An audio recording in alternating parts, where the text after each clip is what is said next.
এগুলো কি করেছিস? এইগুলো সায়েন্সের এক্সামের ডায়াগ্রামগুলো প্র্যাকটিস করেছি। তো ডায়াগ্রামগুলো কি বলে ফেলো? এইটা হচ্ছে ক্যান্ডেল ফ্লেম। এটা হচ্ছে ক্যান্ডেল ফ্লেমের ডিফারেন্ট জোন, যেমন ডার্ক জোন, লুমিনাস জোন, নন লুমিনাস জোন। তারপরে এইটা হচ্ছে সেক্সুয়াল রিপ্রোডাকশনের মেল গ্যামেটস আর ফিমেল গ্যামেটের ফিউশন প্রসেসটা। এটা হচ্ছে ডায়াগ্রাম। তো পুরো নামটা বলো। এটা হচ্ছে প্রসেস অফ ফার্টিলাইজেশন। তারপরে এটা হচ্ছে ফিমেল রিপ্রোডাক্টিভ সিস্টেম। এটার মধ্যে ওভারিজ আছে, ফিমব্রি আছে। ফিমব্রি হচ্ছে এই একটা মানে এটা কয়েকটা ফিলামেন্টস যেটা ওভারিজকে ধরে রাখে। এটা হচ্ছে ওভিডাক্ট। এইটা হচ্ছে ডাক্ট যেটার মধ্যে দিয়ে যে এগসগুলো ফর্মেশন হয় সেগুলো পাস করে, আর এটার মধ্যে ফিউশন হয় মেল আর ফিমেল গ্যামেটের। এইটা হচ্ছে ভাজাইনা, যেখান দিয়ে স্পার্ম মানে মেল গ্যামেট এন্টার করে। আর এটা হচ্ছে ইউটেরাস। ইউটেরাস হচ্ছে যেখানে জাইগোটটা ফর্ম মানে মেল আর ফিমেল গ্যামেটের ফিউশন হয়ে যেই সেলটা ফর্ম করে জাইগোট, ওইটা এখানে প্লান্ট হয় আর এখানে বেবিটা ফর্ম হয়।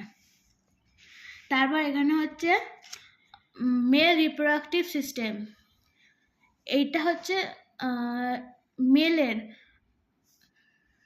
যেখান থেকে স্পার্মস রিলিজ হয়। এটা হচ্ছে টেস্টিস। স্পার্ম সেলগুলো ফর্ম হয়। এটা হচ্ছে স্পার্ম ডাক্ট, যেখান দিয়ে স্পার্মটা পেনিসে যায়। এটা হচ্ছে পেনিস, যেখান দিয়ে স্পার্ম রিলিজ হয়। আছে ইউটেরাস, যেখান দিয়ে ইউরিনেশন রিলিজ হয়। আর এটা হচ্ছে ইউরিনারি ব্লাডার। এটা এখানে রিপ্রোডাক্টিভ সিস্টেমে তেমন কিছু কাজ নেই, কিন্তু এটা ইউরিনেশনে হেল্প করে। তো একটু ইংলিশও বলে দাও। আচ্ছা, পুরো বাংলায় আগে কমপ্লিট কর, তারপরে এটা বলো। এইটা হচ্ছে মেল রিপ্রোডাক্টিভ অর্গান থেকে যেই স্পার্ম সেলটা রিলিজ হয়েছে, এটা হচ্ছে সেটার ডায়াগ্রাম। এইখানে হচ্ছে স্পার্ম সেলের নিউক্লিয়াস। এই নিউক্লিয়াসটাই যে এগগুলো ফর্ম হয় ফিমেল রিপ্রোডাক্টিভ সিস্টেমে, এই নিউক্লিয়াসটা এন্টার হয় এবং এটার সাথেই ফিউশন হয় এক্সেলের। তারপরে আছে এখানে হচ্ছে binary fusion of amoeba. Amoeba reproduction কী করে হয়, এইটার হচ্ছে ডায়াগ্রাম। প্রথমে নিউক্লিয়াসটা ডিভাইড হয়, তারপরে সাইটোপ্লাজমটা ডিভাইড হয় এবং এর থেকে দুটো নিউ ডটার অ্যামিবা ফর্ম হয়। তারপর হচ্ছে রিপ্রোডাকশন অফ অ্যামিবা। এই রিপ্রোডাকশন অফ এটা হচ্ছে রিপ্রোডাকশন অফ হাইড্রা। হাইড্রা থেকে এটা নতুন একটা সেল ফর্ম হচ্ছে। সেল থেকে যেই ইমপ্ল্যান্টেড টেন্টাকেলসগুলো আছে সেগুলো ফর্ম হচ্ছে, তারপরে এইটা থেকে ডিট্যাচ হয়ে যাচ্ছে। তারপর এটা হচ্ছে ইলেকট্রোস্কোপ। ইলেকট্রোস্কোপ হচ্ছে এমন একটা ডিভাইস যেটা দিয়ে একটা অবজেক্টে কারেন্ট আছে কি না সেটা ডিটেক্ট করা হয়। এইটা হচ্ছে সিসমোগ্রাফ।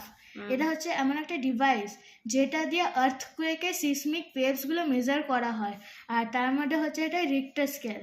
এটার মধ্যে কতটা হাই আছে সিসমিক ওয়েভগুলো সেটা মেজার করা হয়। বলছি এটা একবার ইংলিশে বলে দাও পুরোটা। This diagram is based on the different zones of the candle flame. First zone is dark zone, which is of 800 to 1000 degrees Celsius, and next is luminous zone of 1200 degrees Celsius, and the most hottest zone and the last zone is non-luminous zone of 1400 degrees Celsius.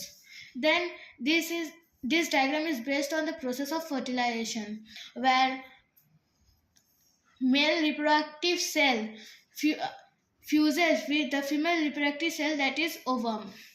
And then comes the diagram of female reproductive system, and then it is male reproductive system, and next it is the male reproductive cell which fuses with the female reproductive cell, that is ovum. And then comes the diagram of reproduction in amoeba by binary fission.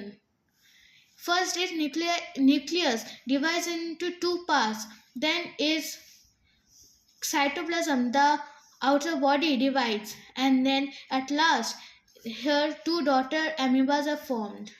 Then comes the diagram of reproduction in Hydra, where it can also be uh, called as budding in Hydra. Here, a new cell forms on the body of Hydra, then its tentacles forms, and then at last the new cell detached from the main body or the parent body. Then it comes the diagram of an electroscope, which is used to measure the electricity or electric current present in an object. And then comes the diagram of a seismograph, which is used to measure the seismic waves of the earthquake.